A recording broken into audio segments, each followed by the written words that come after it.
Smart homes అదుర్స్ reality రంగంలో సరికొత్త విప్లవం హోమ్ ఆటోమేషన్ గురించి పూర్తి వివరాలకు చదవండి రేపటి సాక్షి దినపత్రిక. నమస్తే, welcome to non stop news. రోజంతా బిజీగా ఉన్నారా? న్యూస్ అప్డేట్స్ మిస్ అయ్యారా?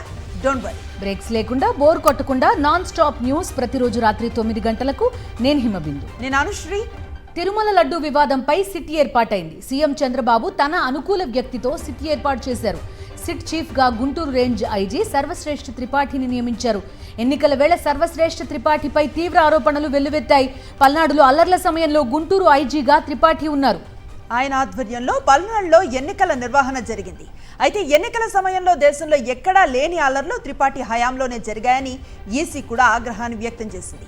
వైఎస్ఆర్సీపీ నేతలు కూడా త్రిపాఠిపై ఈసీకి ఫిర్యాదు చేశారు. ఇప్పుడు వివాదాస్పద అధికారితో సిట్ ఏర్పాటుతో సర్వత్రా విమర్శలు వెల్లువెత్తుతున్నాయి.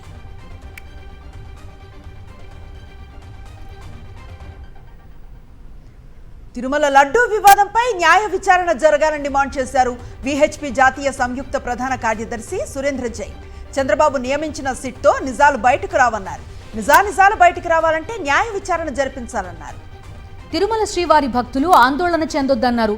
లడ్డూ అంశంపై త్వరలోనే విహెచ్పి న్యాయపరమైన చర్యలు చేపడుతుందన్నారు. Chandrababu Naidu is also feeling the heat of that anger. But SIT is not sufficient for doing justice. Entire system should be exposed. How many people are involved? Why they could dare to play with the faith of Hindu society and faith in Tirumala Balaji itself. Our demand is there should be judicial inquiry. All angles of this conspiracy should come forward. Who are the people behind this conspiracy? They should be given severe punishment. Chandrababu Naidu is a politician. He can use this type of situation for his political benefits, no doubt. But there should not be any excuse for such type of argument. That is why judicial inquiry is required at this time. YSRCP MP Vijayasai Reddy మరోసారి X వేదికగా చంద్రబాబుపై ధ్వజమెత్తారు. చంద్రబాబు చరిత్రహీనుడని, 3 రాజ్యసభ సభ్యులను సంతలో పశువుల్లా కొనుగోలు చేశాడని దుయ్యబట్టారాయన. బాబు అబద్ధాల పొదిలో ఎన్నో విషపు బాణాలున్నాయని, వాటితో నచ్చని వారిని ఉక్కిరిబిక్కిరి చేస్తుంటాడని విమర్శించారు. మంచివారిని బాధిస్తే నరకం వస్తుందని ధర్మశాస్త్రం చెప్తోందని ట్వీట్లో పేర్కొన్న విజయసాయిరెడ్డి చంద్రబాబు పాపాలను చూసి దేవుడు కూడా దడుచుకుంటున్నాడేమో అని ఎద్దేవా చేశారు. కర్మల ప్రతికూల ఫలాలు తప్పక అనుభవిస్తావు బాబు అంటూ మండిపడ్డారు.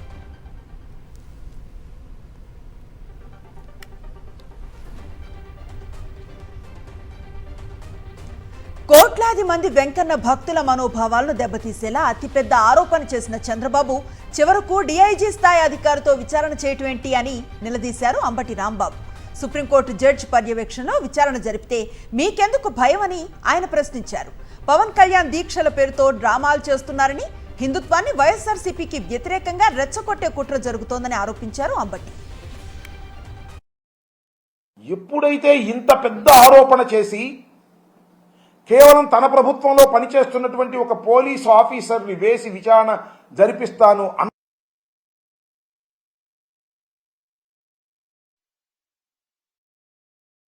ఎప్పుడైతే ఇంత పెద్ద ఆరోపణ చేసి కేవలం తన ప్రభుత్వంలో పనిచేస్తున్నటువంటి ఒక పోలీసు ఆఫీసర్ని వేసి విచారణ జరిపిస్తాను అన్నప్పుడే చంద్రబాబు నాయుడు గారు చేసినటువంటి ఆరోపణ పట్టు లేనిదని, అసత్యమని, కేవలం రాజకీయ దుమారాన్ని రేపటం కోసమో లేదా జగన్మోహన్ రెడ్డి గారి ప్రభుత్వం మీద కక్ష సాధించటం కోసమో లేదా హిందుత్వాన్ని రెచ్చగొట్టి అల్లకల్లోలాలు సృష్టించడం కోసమో చేసినటువంటి ఒక ప్రయత్నం అనేది చాలా స్పష్టంగా అర్థమైపోయిందనే విషయాన్ని నేను ప్రత్యేకంగా చెప్పవలసిన అవసరం లేదు.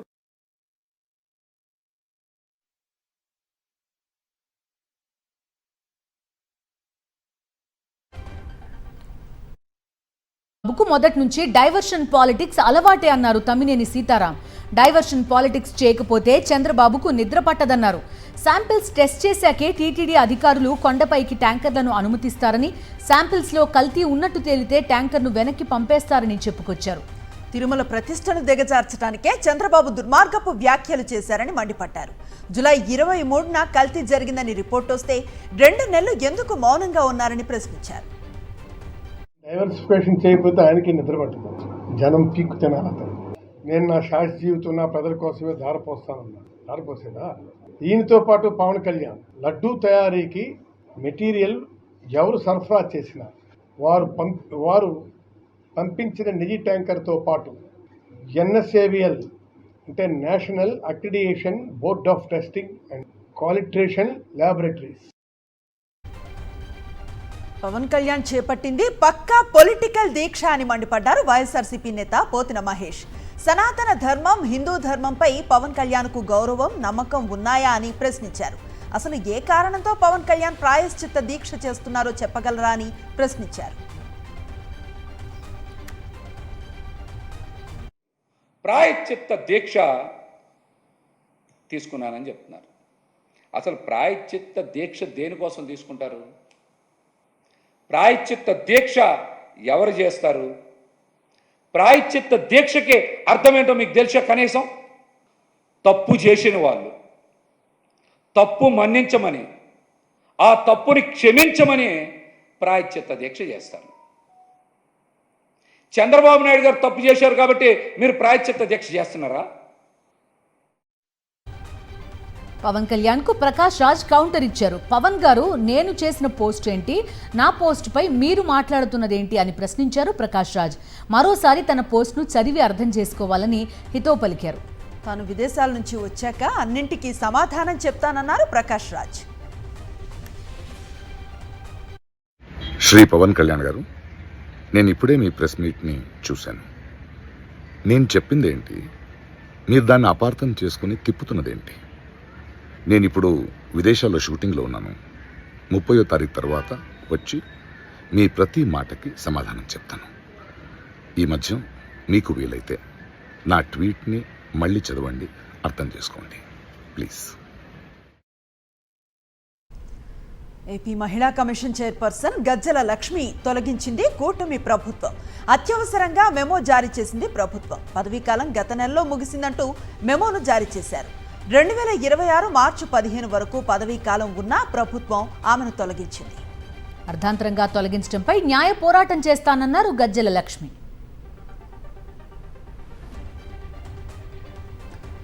వైఎస్ఆర్ కడప జిల్లాపై మరోమారు కక్ష సాధింపు చర్యకు ఒడిగట్టారు ముఖ్యమంత్రి చంద్రబాబు. జిల్లాలో కొప్పర్తి సెజ్లోని MSME టెక్నాలజీ సెంటర్ను అమరావతికి తరలిస్తూ జీవో జారీ చేశారు. వైఎస్ఆర్సీపీ ప్రభుత్వంలో కొప్పర్తి నార్త్ బ్లాక్లో 19.5 ఎకరాల్లో MSME టెక్నాలజీ సెంటర్ ఏర్పాటుకు ఆమోదం తెలిపింది కేంద్రం. దానివల్ల యువతకు స్కిల్ ట్రైనింగ్, ప్రపంచ స్థాయి ఇంజనీరింగ్ నైపుణ్యాలు పొందే వీలుంది. స్థానిక యువతకు ఉపాధి పొందేందుకు ఉన్న ఈ అవకాశాన్ని దెబ్బతీసేలా చంద్రబాబు ప్రభుత్వం తాజాగా జీవో జారీ చేసింది. వైఎస్ఆర్ జిల్లా కొప్పర్తికి కేటాయించిన MSME టెక్నాలజీ సెంటర్ను అమరావతి CRDA పరిధిలోకి తరలిస్తున్నట్లుగా జీవో నెంబర్ 56ను విడుదల చేసింది. కేవలం వైఎస్ జగన్పై ఉన్న కక్షతో వైఎస్ఆర్ జిల్లాకు అన్యాయం చేసేలా చంద్రబాబు చర్యలు ఉన్నాయన్న విమర్శలు వ్యక్తమవుతున్నాయి. విజయవాడ కమరిపాలెంలో వరద బాధితులపై పోలీసులు లాఠీచార్జ్ చేయడంపై వైఎస్ఆర్సీపీ నేతలు ఆగ్రహాన్ని వ్యక్తం చేశారు. ఈ ఘటనపై ఎన్టీఆర్ జిల్లా కలెక్టర్ జి సృజనకు మాజీ ఎమ్మెల్యేలు వెల్లంపల్లి శ్రీనివాస్, మల్లాది విష్ణు, మేయర్ రాయన భాగ్యలక్ష్మి ఫిర్యాదు చేశారు. బాధితులకు అన్ని విధాలుగా అండగా ఉంటామని, వారికి న్యాయం జరిగే వరకు పోరాడతామన్నారు. చంద్రబాబు ఇప్పటికైనా బురద రాజకీయాలు మానుకోవాలని హెచ్చరించారు. చంద్రబాబు నాయుడు ఏమో పైనుంచి కూర్చొని నేను 10,000 ఇస్తాను, 25,000 ఇస్తాను, 50,000 ఇస్తాను, అందరికి డబ్బులు ఇచ్చేస్తా అని చెప్పని ఓదర కొడుతున్నాడు. కానీ నిజంగా ఇక్కడ వాటర్ వచ్చి మా ఇల్లు రాసుకోవట్లేదని చెప్పని అందరూ అడుగుతుంటే పోలీసులతో లాఠీ చార్జీ చేయించారు మహిళల మీద నేను రాత్రి. ఇదా వీళ్ళు చేసింది వరదల సహాయం? ఇదేనా వరదల సహాయం చేసింది? ఇదేనా చంద్రబాబు చెప్పింది? ఆర్ కృష్ణయ్య రాజీనామాపై వైఎస్ఆర్సీపీ మాజీ మంత్రులు అనిల్ కుమార్ యాదవ్, కారుమూరి నాగేశ్వరరావు ఫైర్ అయ్యారు. చంద్రబాబు బేరసారాలకు, డబ్బు రాజకీయాలకు ఆర్ కృష్ణయ్య తలొగ్గడం బాధాకరమని ఆవేదన వ్యక్తం చేశారు. ఒక చేత్తో రాష్ట్రాన్ని అల్లకల్లోలం చేస్తూ, మరో చేత్తో ప్రతిపక్ష పార్టీకి చెందిన వారిని డబ్బుతో కొనుగోలు చేస్తూ చంద్రబాబు క్షుద్ర రాజకీయాలు చేస్తున్నారని మండిపడ్డారు. ఎంతో గౌరవించి బీసీల అభ్యున్నతికి పాటుపడతారన్న ఆకాంక్షతో వైఎస్ జగన్ కృష్ణయ్యకు రాజ్యసభ పదవి ఇచ్చారని కారుమూరి నాగేశ్వరరావు అన్నారు. పార్టీలో ఎంతో మంది ఉన్నా కృష్ణయ్య ద్వారా పార్లమెంట్లో బీసీల వాణి వినిపిస్తారన్న నమ్మకం, విశ్వాసంతో రాజ్యసభ పదవిని కట్టబెట్టారని చెప్పారు. బుడమేర ముంచెత్తటంతో సర్వం కోల్పోయిన విజయవాడలో వరద బాధితులకు ప్రభుత్వం ఇస్తామన్న 25,000 రూపాయల సాయం కూడా అందని ద్రాక్షగానే మారింది. ప్రభుత్వం సాయం కోసం ప్రకటించిన జాబితాలో తమ పేర్లు ఉన్నాయో లేదో తెలుసుకోవటానికి సచివాలయానికి వరద బాధితులు వెళితే అందులో సిబ్బంది ఏం చెప్పాలో తెలియక డోర్లు క్లోజ్ చేసుకున్న పరిస్థితి. విజయవాడ దేవినగర్ 249వ నంబర్ సచివాలయంలో ఈ పరిస్థితి కనిపించింది. సచివాలయ అధికారులు, సిబ్బంది కార్యాలయం డోర్లు వేసుకుని లోపల కూర్చున్నారు. సచివాలయ అధికారులు ఎంతకీ తలుపులు తీయకపోవడంతో వరద బాధితులు తీవ్రస్థాయిలో మండిపడ్డారు. అసలు డోర్లు వేసుకోవాల్సిన అవసరం ఏంటి అని ప్రశ్నించారు. మరికొందరు ఇదేం ప్రభుత్వమో అని శాపనార్థాలు పెడుతూ వెనుదిరిగారు. వచ్చామండి, డోర్లు మూస్తున్నాయి. మాకు ఇక్కడ మధ్యగట్లో ఉంటున్నాం మేము. నీళ్ళు వచ్చేసి మొత్తం ఫుల్గా మునిగితే సామాన్లన్నీ పోయినాయి. ఇలా మాకు లిస్టులో పేరు రాలేదు, అప్లికేషన్ అప్లై చేసుకున్నా వస్తే డోర్లు మూసి తీయట్లేదు. అందించట్లా ముందు డోర్లు తీయమన్నాము, తీయట్లా మొత్తం అందరూ సచివాలయంలోనే ఉన్నారు. ఇంటి ముందు బురద ఉంది, ఎవరికి అడగమన్నా 5,000 అడుగుతున్నారు ఇంటికి. మేము ఎక్కడ తెచ్చేవాళ్ళు, ఇక్కడ చూస్తే పేర్లు రాలేదు, డబ్బులు రాలేదు, ఏమీ రాలేదు. పేర్లు రాసుకోకపోతే ఎట్టండి, పోండి ఇంక లేదు అది ఇది అంటున్నారు. ఇచ్చిన వాళ్ళకి మొలగన వాళ్ళకి 2-3 పేర్లు రాశారు. ఇది ఎక్కడ న్యాయము? కృష్ణా జిల్లా మచిలీపట్నంలో నగరపాలక సంస్థ, రెవెన్యూ అధికారులు పేదల ఇళ్లు కూల్చేశారు. మచిలీపట్నం 3 స్తంభాల సెంటర్ కుమ్మరిగూడెంలో 210 మంది పేదల ఇళ్లను నేలమట్టం చేశారు. భారీగా పోలీసులను మోహరించి పేదల ఇళ్లు తొలగించారు. అడ్డుకుంటున్న బాధితులను లాఠీలతో పక్కకు నెట్టి మరీ వారి ఇళ్లను కూల్చేశారు. అయితే తమకు కనీసం నోటీసులు కూడా ఇవ్వకుండా ఇళ్లు కూలగొడుతున్నారని పేదలు ఆవేదన వ్యక్తం చేశారు.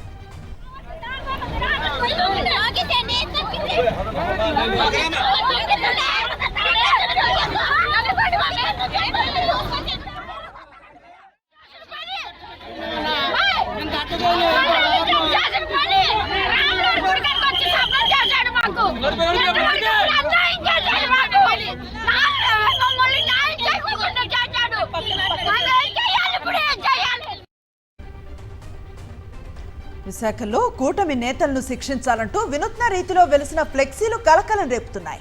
స్టీల్ ప్లాంట్ను అమ్మేసి ఉక్కు కార్మికుల పొట్ట కొట్టారని చూస్తున్న 3 మోసగాళ్లను సింహాచలం అప్పన్నస్వామి కఠినంగా శిక్షించాలంటూ గురుద్వార్ జంక్షన్లో జన జాగరణ సమితి ఫ్లెక్సీ ఏర్పాటు చేసింది. దీంట్లో చంద్రబాబు, పురంధేశ్వరి, పవన్ కళ్యాణ్లను A1, A2, A3గా పేర్కొంటూ ఫ్లెక్సీలు ఏర్పాటు చేశారు. స్టీల్ ప్లాంట్ ప్రైవేటీకరణకు సహకరిస్తున్న కూటమి నేతలు చంద్రబాబు, పురంధరేశ్వరి, పవన్ కళ్యాణ్లను సింహాద్రి అప్పన్న కఠినంగా శిక్షించాలని కోరుతూ ఫ్లెక్సీ ఏర్పాటు చేశామన్నారు జన జాగరణ సమితి కన్వీనర్ వాసు. 3 మోసగాళ్లు అనే టైటిల్తో సినిమా తీస్తే పవన్ హీరోగా, చంద్రబాబు, పురంధేశ్వరి సైడ్ యాక్టర్స్గా హిట్ అవుతుందని ఎద్దేవా చేశారు. అధికారంలోకి వచ్చిన 100 రోజుల్లోనే విశాఖ స్టీల్ ప్లాంట్ 70% మూతపడేలా కుట్రలు చేస్తున్నారు. ముఖ్యమంత్రి గారే విశాఖ స్టీల్ ప్లాంట్ అంటే ఎటువంటి సెంటిమెంట్ లేదని ప్రకటించడం నిజంగా దుర్మార్గం. ఇంతవరకు కార్మికులు 1320 రోజులు చేసిన పోరాటం గంగపాలైపోయింది. 32 మంది ప్రాణత్యాగాలు వృధా అయిపోయాయి. తెలుగోడి ఆత్మగౌరవం మంట కలిసిపోయింది. సింహాచలం అప్పన్న స్వామి, ఈ కూటమి నాయకులు ఎవరైతే 3 మోసగాళ్ళు ఉన్నారో కార్మికులు మన సింహాచలం అప్పన్న స్వామిని వేడుకోవాలని మేము ఈ సందర్భంగా కోరుకుంటున్నాం. కృష్ణా జిల్లా చల్లపల్లిలో టీడీపీకి చెందిన ఇసుక మాఫియా రెచ్చిపోయింది. నిమ్మగడ్డ గ్రామ సమీపంలో కృష్ణానది పాయ నుంచి అక్రమంగా ఇసుక తరలిస్తున్నట్లుగా పోలీసులు గుర్తించారు. గత రాత్రి ఇసుక తరలింపును అడ్డుకున్న రెవెన్యూ సిబ్బంది పోలీసులపై దాడి చేసింది టీడీపీ ఇసుక మాఫియా. ఎస్ఐపై చేయి చేసుకోవడమే కాకుండా మెడలోని గోల్డ్ చైన్ తెంచేశారు. దీంతో కేసుని సీరియస్గా తీసుకుని పోలీసులు 3ని అరెస్ట్ చేశారు. నిందితులపై వాల్టా చట్టం, ప్రభుత్వ ఉద్యోగుల విధులకు ఆటంకం కలిగించారన్న నేరం కింద కేసులు నమోదు చేశారు. నిందితుల నుంచి ఒక జేసీబీ, ఒక టిప్పర్ స్వాధీనం చేసుకుని సీజ్ చేశారు. మూసీ నిర్వాసితులకు అండగా ప్రభుత్వం ఉత్తర్వులు జారీ చేసింది. నిర్వాసితులకు 16,000 డబుల్ బెడ్రూమ్ ఇళ్లు ఇవ్వాలని నిర్ణయించింది. మూసీ రివర్ బెడ్, బఫర్ జోన్లలో ఉన్న నిర్మాణాలకు పునరావాసం కింద డబుల్ బెడ్రూమ్ ఇళ్లను ఇవ్వనుంది. ఇప్పటికే 10,200 మంది నిర్వాసితులను గుర్తించింది ప్రభుత్వం. దీంతో డబుల్ బెడ్రూమ్ ఇళ్లను ఎక్కడెక్కడ కేటాయించారో రేపు నిర్వాసితులకు అధికారులు తెలియజేయనున్నారు. ముందుగా రివర్ బెడ్ ఆక్రమణలో ఉన్న ఇళ్లను తొలగించి అక్కడ ఉన్న వారిని తరలించనున్నారు. నాంపల్లి కోర్టులో ఓటుకు నోటు కేసు విచారణ జరిగింది. వచ్చే నెల 16న విచారణకు హాజరు కావాలని సీఎం రేవంత్ ను ఆదేశించింది న్యాయస్థానం. ఇవాల్టి విచారణకు ముత్తయ్య మినహా మిగతా నిందితులు గైర్హాజరయ్యారు. నిందితుల గైర్హాజరుపై అసహనాన్ని వ్యక్తం చేసింది నాంపల్లి కోర్టు. వచ్చే నెల 16న రేవంత్ సహా నిందితులందరూ హాజరు కావాలని ఆదేశించింది నాంపల్లి కోర్టు. శేరిలింగంపల్లి ఉప ఎన్నిక ఖాయమని బీఆర్ఎస్ వర్కింగ్ ప్రెసిడెంట్ కేటీఆర్ జోస్యం చెప్పారు. పార్టీ ఏం పాపం చేసిందని అరికెప్పుడి గాంధీ కాంగ్రెస్లోకి వెళ్లాడని ప్రశ్నించారు. మంత్రి శ్రీధర్ బాబు అతి తెలివి ప్రదర్శించవద్దని కేటీఆర్ హితో పలికారు. పార్టీ మారిన ఎమ్మెల్యేల బతుకు జూబ్లీ బస్టాండే అన్నారు కేటీఆర్. ఆయన శ్రీధర్ బాబు అని చాలా తెలివిగా మాట్లాడుతున్నా. ఆయన అతి తెలివి ఏమంటుండే తెలుసా, ఇద్దరు బీఆర్ఎస్ ఎమ్మెల్యేలు కొట్లాడుకున్నారు, మమ్మల్ని అంటుర్రు మధ్యలో అని శ్రీధర్ బాబు మాట్లాడుతుండు. నేను ఒక్కడే అడుగుతున్నా శ్రీధర్ బాబును, అతి తెలివి ప్రదర్శిస్తున్న మంత్రి గారు, ఇలా శేర్లింగంపల్లి ఎమ్మెల్యే మావోడు గాడు మీ ఓడే అంటున్నావు నువ్వు. సరే నువ్వు చెప్పింది ఒక్క నిమిషం నిజమే అనుకుందాం, మరి ఆయనకు కండువా కప్పిన సన్నాసేవాడు? శేర్లింగంపల్లి ఎమ్మెల్యేకు కండువా కప్పిన సన్నాసి వెధవ ఎవడు? హైదరాబాద్ రాజ్భవన్లో గవర్నర్ జిష్ణుదేవ్ వర్మను కలిశారు మంత్రి సీతక్క. పెండింగ్లో ఉన్న బిల్లులపై గవర్నర్కు వివరించారు. బీఆర్ఎస్ ప్రభుత్వ హయాంలో ములుగును మున్సిపాలిటీగా ఆమోదించిన బిల్కు గవర్నర్ ఆమోదం తెలపాలని కోరారు. ములుగు మున్సిపాలిటీ బిల్తో పాటు మరో 5 బిల్లులపై ఆమోదం తెలపాలని గవర్నర్కు విజ్ఞప్తి చేశారు మంత్రి సీతక్క.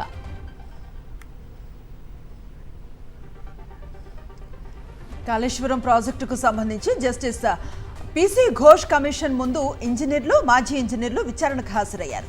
ఉన్నతాధికారులకు తెలియకుండా ఈఈ తిరుపతిరావు ఏజెన్సీలకు 1600 కోట్ల బ్యాంకు గ్యారంటీలు ఇచ్చినట్లుగా ఇంజనీర్లు కమిషన్కు తెలిపారు. బ్యాంకు గ్యారంటీలు ఏజెన్సీలకు ఇచ్చే ముందు అండర్టేకింగ్ ఏజెన్సీల నుంచి ఏవైనా తీసుకున్నారా అని ఇంజనీర్లను కమిషన్ ప్రశ్నించింది. ఈఎన్సీ కార్యాలయంలో జరిగిన సమావేశంలో మినిట్స్ను అనుకరించకుండానే విడుదల చేసినట్లుగా ఇంజనీర్లు తెలిపారు. ఆనకట్టల వద్ద డ్యామేజ్కి గల కారణాలను కమిషన్ ప్రశ్నించింది. అనుకున్న దానికంటే ఎక్కువ వరద రావడం వల్లే సీసీ బ్లాక్లు దెబ్బతిన్నట్టుగా ఇంజనీర్లు సమాధానమిచ్చారు.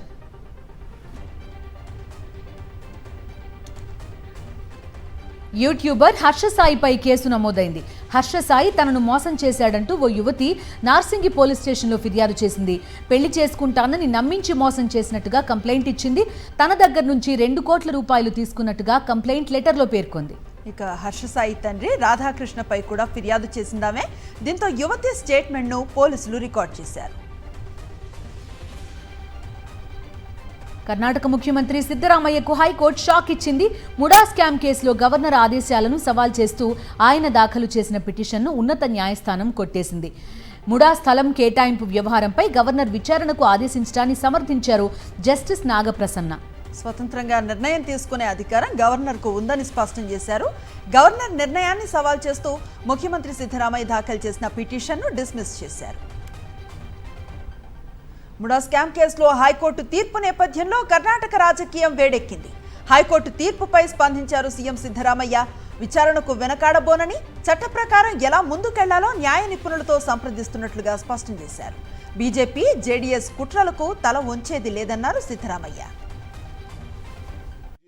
is trying to dislodge our government through money power and also through Operation Kamala, but they could not succeed. I am not afraid of the conspiracy hatched out by both BJP and JDS, because people of Karnataka are with our party, are with me, and also with our government. After whatever futile exercise they made to dislodge our government, it is not possible for them. High court తీర్పు నేపథ్యంలో CM సిద్ధరామయ్యను target చేసింది విపక్ష BJP. ముఖ్యమంత్రి వెంటనే రాజీనామా చేయాలని demand చేసింది. CM పదవికి రాజీనామా చేసి కుంభకోణం కేసులో విచారణను ఎదుర్కోవాలని డిమాండ్ చేశారు కర్ణాటక బీజేపీ చీఫ్ విజయేంద్ర. చట్టం ముందు అందరూ సమానమేనని హైకోర్టు తీర్పు స్పష్టం చేసిందన్నారు.